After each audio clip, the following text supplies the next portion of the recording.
Donc, quand on a un exercice comme ça, où on nous demande de calculer des composés de fonctions, donc il faut bien faire attention à l'ordre. Ici, on applique G après avoir appliqué F. Donc ici, on a G de F de X. G de F de X. Donc, on sait qu'on va appliquer G en F de X. C'est pour ça qu'ici, on écrit G de cosinus X, puisque F de X est égal à cosinus X. Et G de X, donc ici, on pourrait très bien, à la place de ce petit x, voir comme s'il y avait un grand X. Donc G de grand X, c'est égal à 8 fois grand X moins 7.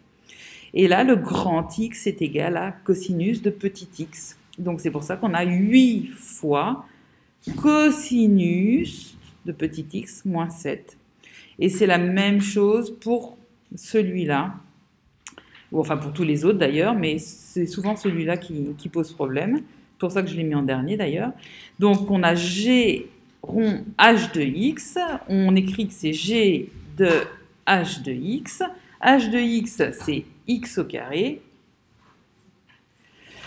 Et donc on a G appliqué en x au carré qui est égal à 8 fois x au carré moins 7. Toujours le truc de grand X. Ça va ?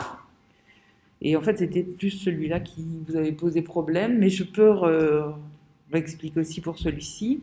Donc, on a h de g de x. On fait comme si g de x, c'était grand X pour h. Donc ici, on a grand X au carré. Et comme grand X, c'est 8x moins 7, 8 petit x moins 7, eh bien, on a notre 8 petit x moins 7, le tout au carré.